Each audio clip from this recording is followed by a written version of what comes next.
Hello అండి విజ్ఞాన్ గారు.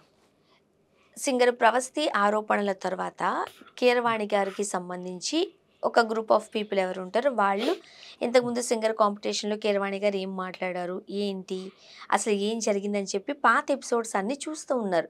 'చంద్రబోస్' గారు ఏం మాట్లాడారు? అసలు 'సునీత' ఏం మాట్లాడారు? ఇవన్నీ వెనక్కి తవ్వి చూస్తున్నారు. న్యూట్రల్‌గా ఉండేవాళ్ళు. అయితే ఒక షోలో ఆయన ఒక మతానికి సంబంధించి కాస్త పాజిటివ్‌గా మాట్లాడారు. దట్ మీన్స్ వేరే మతాలను ఏదో కించపరిచినట్టయితే అక్కడ లేదు. బట్ వాళ్ళు ఇబ్బంది ఫీల్ అవుతున్నారు. అంటే ఇప్పుడు చెప్తా ఉంటారు కదా! రాజుగారి మొదటి భార్య పతివ్రత అయితే రెండో భార్య ఏంటి అని. ఇలాంటి కొన్ని కొన్ని సామెతలు పుట్టుకొస్తా ఉంటాయి. అసలు యాక్చువల్‌గా మనం ఒక జర్నలిజం ఈ స్థాయిలో ఉన్నప్పుడు ఆ మాటలు మనం మాట్లాడకూడదు. బట్ ఒక కమెంట్ ఉంది. అందు గురించి స్పెసిఫైడ్‌గా ఈ మాట తీసాను మేము. కరెక్టే అంటారా అలా మాట్లాడడం? అంటే కీరవాణి గారు మాట్లాడడం కూడా కరెక్టేనా? స్టేజ్ షో అది. వందల మంది, వేల మంది చూస్తూ ఉంటారు. కోట్ల మంది ప్రపంచంలో. బేసిక్‌గా ఇప్పుడు చూడు, నేను చాలా టెంపుల్స్‌కి ఎళ్ళా. హ్మ్. నాకు చాలా ఇష్టమైన టెంపుల్ ఒకటుంది చెప్పాలి అంటే ఆహ్, వర్గల్, హ్మ్. వర్గల్ సరస్వతి అమ్మ టెంపుల్ నాకిష్టం. ఓకే. ఎందుకు చెప్పనా? అక్కడ కింద నుంచి పైకెళ్ళడానికి లిఫ్ట్ ఉంటది. అందుకని ఇష్టమా? నేను మెట్లెక్కలేను. ఇప్పుడు నేను చెప్తాను. నీకు ఏ టెంపుల్ అంటే ఇష్టం అంటే, నాకు వర్గల్ సరస్వతి టెంపుల్ అంటే చాలా ఇష్టం అంటే, నాకు ఏడుకొండలవాడ అంటే ఇష్టం లేనట్టా? హ్మ్. లేకపోతే బెజవాడ కనకదుర్గం ఇష్టం లేనట్టా? లేకపోతే కొత్తపేట అష్టలక్ష్మి ఇష్టం లేనట్టా? లేకపోతే చిలుకూరు బాలాజీ ఇష్టం లేనట్టా? మిగతా దేవుళ్ళందరినీ తీవ్రంగా అవమానించిన దాసరి విజ్ఞాన్ అంటే ఏం చేయాలి? నేను అవమానించానా? హ్మ్. అభిప్రాయం చెప్పా. నాకు అనిపించింది చెప్పా. నా సౌకర్యార్థం నేను చెప్పా. సౌకర్యార్థం ఏంటి? నేను అలా లిఫ్ట్‌లో లిఫ్ట్‌లో వెళ్ళడం, వెళ్ళొచ్చు. నేను మెట్లెక్కలేను. నా ప్రాబ్లమ్ అది. హ్మ్. సో, అలా నాకది నచ్చింది. మనకు కూడా కొన్ని ఛానెల్స్ లిఫ్ట్ లేని ఛానెల్స్ నేను పోను. హ్మ్. ఇలాంటివి కొన్ని ఉంటాయి. సో, ఇప్పుడు కీరవాణి గారి అభిప్రాయం ఆయనకు అనిపించిన అభిప్రాయం ఏంటి? ఆహ్,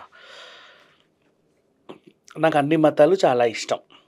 హిందూ మతమైనా ఇష్టం, క్రైస్తవ మతము ఇష్టం, అండ్ ముస్లిం మతము ఇష్టం, సిక్కు మతము ఇష్టం, అన్ని మతాలు ఇష్టం. హ్మ్. వీటిల్లో నాకెందుకో కొంచెం క్రైస్తవ మతం అంటే ఎక్కువ ఇష్టం. ఎందుకండి అని అడిగారు. అడుగుతాం కదా! మరి ఎందుకు అడుగుతారు. ఇష్టం అంటే, ఇప్పుడు అవును. నేను ఒక కారణం చెప్పలా ఎందుకని అడిగితే లిఫ్ట్ అని. హ్మ్. ఎందుకండి అని అడిగితే, అందులో వెంటనే పా ఏ తప్పు చేసినా క్షమించే గుణం ఉంటది. మిమ్మల్ని క్షమించుగాక అనేస్తారు. మిగతా దాంట్లో నేను అది చూడలేదు. నాకు అందుకు అది నచ్చింది అన్నాడు. అదైనా సౌకర్యం. హ్మ్. అభిప్రాయం. అంటే ఇప్పుడు ఏదో కోపంతో క్షణికావేశంలో పెళ్ళాన్ని కొట్టేశా. అరే! అలా ఎలా కొట్టాను తప్పు కదా! ఇన్నాళ్ళు నాతో కాపురం చేసింది.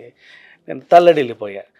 ఈ ఈ టెంపుల్‌కెళ్ళినా, లేకపోతే దర్గాకెళ్ళినా అక్కడ ఏంటంటే పశ్చాత్తాప పడతాం. చేసిన తప్పుకి పశ్చాత్తాపం పడతాం. మనం హ్మ్. ఎక్కడికన్నా ఎళ్తే దేవుడి దగ్గరికి. ఇలా చేయకుండా ఉండాల్సింది. నన్ను క్షమించండి, నన్ను క్షమించండి, నన్ను క్షమించండి అని అడుగుతాం. అవును. నిన్ను క్షమిస్తున్నాననే రిప్లై ఎక్కడ రాదు. హ్మ్. చర్చ్‌లో వచ్చేస్తది. క్షమించుగాక అనేసి. హ్మ్. నీకు అర్థమైందా? అర్థమైంది. అది ఆయన సౌకర్యం. ఆయన ప్రేయర్‌కున్న సౌకర్యం అది. హ్మ్. సో, అప్పుడు ఆ మనసు నిండా హమ్మయ్య! క్షమించేసారు. ఇక చాలు ఇంకెప్పుడు మా ఆవిడని కొట్టను. అంటే ఆ రిలీఫ్ అనేది ఇక్కడ ఆయనకు దొరికింది. అంటే ఆయన పెళ్ళాన్ని కొట్టాడని నేను అనట్లే. అదే. ఎగ్జాంపుల్ అది. ఎగ్జాంపుల్ చెప్పా. Just like that. మిగతా వాళ్ళతో అంటే ఈ ఇప్పుడు ఫర్ ఎగ్జాంపుల్ సాయిబాబా గుడికెళ్ళాడు. చేయకూడని తప్పులన్నీ చేసేసాను. నన్ను క్షమించు దేవుడా అంటాడు. మీకు అవును నిన్ను క్షమించేసాను అనే రిప్లై అక్కడ రాదు. హ్మ్. దేవుడు క్షమించాడా లేదా అన్న డైలమాలో కూడా బతికేస్తా ఉంటాం. పోన్లే మొత్తానికైతే నేను క్షమాపణ అడిగా. దేవుడు క్షమించాడో లేదో నాకు తెలీదు. డైలమా 50, 50 క్షమిస్తే క్షమించుంటాడంటావా? లేకపోతే లేదంటావా? అవునులే ఇందాక యాక్సిడెంట్ తప్పిందంటే దేవుడు నన్ను క్షమించుంటాడు. మంచి జరిగింది. అవును. మొన్న ఉద్యోగం కూడా వచ్చిందంటే దేవుడు క్షమించుంటాడులే. పెళ్ళయింది కదా! దేవుడు క్షమించుంటాడు. లేకపోతే ఫారిన్ టికెట్ వచ్చిందిగా! దేవుడు క్షమించుంటాడు. ప్రమోషన్ అంటే ఒక సిట్యుయేషన్ మంచి జరిగితే పాజిటివ్‌గా అనిపిస్తే మనం దాన్ని పాజిటివ్‌గా ఆ మలుచుకుంటాం. పాజిటివ్‌గా అనిపించేంత వరకు నీకు డౌటేగా దేవుడు క్షమించాడా లేదా? క్షమించాడా లేదా? క్షమించాడా అవును. లేదా? ఇమ్మీడియేట్‌గా అయితే పాజిటివ్‌నెస్ రావాలని లేదు హ్మ్. కదా! బట్ ఇక్కడేంటంటే వెళ్ళిన వెంటనే సరే ఏదో చేస్తే చేసావు. నీ పాపాలన్నీ క్షమించేసాం పో. అబ్బా ఎంత రిలీఫో నాకు, అమ్మాయి మొత్తానికి క్షమించి ఇంకెప్పుడు ఇది చేయను. అలా అంటే మళ్ళీ నువ్వు ఎవరిని పడితే వాడిని పొడి చేసి వెళ్ళి నన్ను క్షమించేసి, మళ్ళీ తెల్లారి తెలిసి ఎవరిని పడితే వాడిని కాళ్ళు రగ్గొట్టి వచ్చి నన్ను క్షమించేసి అనొద్దు, అది తప్పు. మళ్ళీ అంటే ఇప్పుడు మనం ఏదైనా చెప్తే గుడ్డు మీద ఈకలు బీకే వాళ్ళు ఉంటారు, ఇవన్నీ ఆలోచిస్తారు వేరే వేరే కోణంలో. అసలు అభిప్రాయం ఏంటి, ఏ సందర్భంలో చెప్పాడు, వాళ్ళు ఏంటి అనేది ఆలోచించకుండా డిఫరెంట్ యాంగిల్స్ దాన్ని తవ్వుకుంటూ వచ్చి అసలు హిందూ మతాన్ని తీవ్రంగా అవమానించేసరికి కీరవాణి అట్టెట్ట చేస్తాడు, అసలు శ్రీరామదాసు అన్నమయ్య పాటలన్నీ బ్యాన్ చేసేయండి, ఆయనకు అర్హత లేదు అవి ఇవ్వడానికి కూడా, అసలు సంగీతమే కాదు. ఇప్పుడు సరే మొన్నటి వరకు అంటే విన్నాం, ఇప్పుడు ఆ క్యాసెట్లన్నీ కాల్చేయండి, ఆయన పాటలన్నీ బ్యాన్ చేయండి, కావాలంటే వెళ్ళి జీసస్ పాటలు పాడుకోమని చెప్పండి.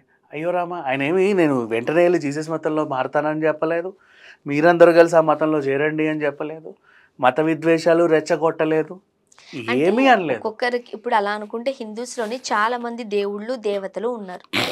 ఒక్కొక్కరికి ఆ ప్రాంతానికి తగ్గట్టుగా లేకపోతే ఆ మతానికి కొంతమంది ఎట్లా చెప్పాలంటే కులదైవం అని ఉంటుంది.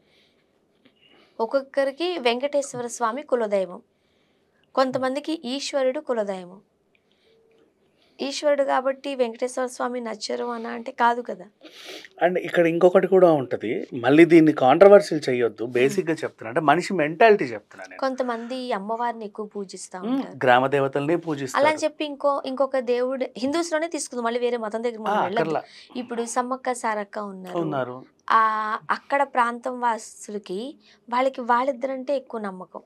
అలా అని చెప్పి వాళ్ళకి రాముడు నచ్చడా, ఈశ్వరుడు నచ్చడా, విష్ణుమూర్తి నచ్చడా అంటే కాదు. సో ఇక్కడ సమ్మక్క సారక్కల గురించి మాట్లాడుతుంటే అసలు రూపం కూడా ఉండదు వాళ్ళకి, అయినప్పటికీ కూడా తండోపతండాలుగా వస్తారు. కాకపోతే ఇక్కడ విషయం జరిగేది ఏంటంటే, అదేంటి ఒక సిచ్యువేషన్ మనిషి నమ్మకం గురించి చెప్తున్నా. ఇప్పుడు సరే హిందూ మతమే, నేను హిందువునే, జరిగేది ఏంటి, ఇప్పుడు అమ్మవారు నాకు ఉద్యోగం వస్తే 100 కొబ్బరికాయలు కొడతాను, నాకేదో వస్తే కానీ నీకు నేనేం చేయను అంతే అనేది ఒకటి ఉంటుంది. ఇది ఎప్పుడు వస్తుందా అని ఎదురు చూస్తాడు, ఒక రోజు వస్తుంది, అప్పుడు వెళ్ళి ఆ 100 కొబ్బరికాయల మొక్కు తీర్చుకుంటాడు. మళ్ళీ ఒక భయం, అరే అమ్మవారికి 100 కొబ్బరికాయలు కొడతానన్నాను, నేనేమో పోలేకపోతున్నాను, నా వల్ల అవ్వట్లేదు, మళ్ళీ ఏమైనా చెడు జరుగుద్దేమో అని ఒక భయం. దేవుడు అంటే మనకి ఇలాంటివి ఉంటాయి. ఇతనికి ఏంటంటే ఇక్కడ ఒక రిలీఫ్ దొరికింది, అది ఆయన అభిప్రాయం, ఆయన సౌకర్యం, వాట్ ఎవర్, దాన్ని ఆయనకు వదిలేయాలి. ప్రతి చిన్న విషయాన్ని తవి కాంట్రవర్సీ చేయాలి. కానీ ఒకటి తెలుసా, సెలబ్రిటీ స్టేటస్ లో ఉన్నారు కాబట్టి ఏం మాట్లాడినా తప్పు అంటే కష్టమే. అదే కదా, వాళ్ళకంటే ఒక వ్యక్తిగత స్వేచ్ఛ ఉంటది కదా, వాళ్ళ అభిప్రాయం చెప్పుకోగలిగే ఒక రకంగా చెప్పండి స్వేచ్ఛ కావాలి. నోరు తెరిచి బూతులు మాట్లాడా లేకపోతే ఏమన్నా, అన్ని మతాలు సమానమే, అన్ని దేవుళ్ళు నాకు ఇష్టమే. కొంతమంది ఒక రకంగా చెప్పండి అట్లా కూడా చెప్పరు, నేను అన్ని మతాలను గౌరవిస్తాను బట్ నేను ఒక మతాన్ని ఫాలో అవుతానని చెప్తారు, ఖరాఖండిగా చెప్తారు కొంతమంది. అది వాళ్ళ ఇష్టం, తప్పు కూడా కాదు, అది మన ప్రజాస్వామ్యం. నువ్వు అది ఫాలో అయితే ఇక్కడికి నాకు అన్ని మతాలు ఇష్టమే, అన్ని మతాలు నాకు సమానమే, కాకపోతే కాస్త క్షమించే గుణం ఉంది కాబట్టి క్రిస్టియానిటీ అంటే ఇష్టం అని చెప్పారు అంతే. ఇంకా అలా కూడా చెప్పొద్దంటే చాలా కష్టం. చూద్దాం ఎంతవరకు వెళ్తుందో. Thank you.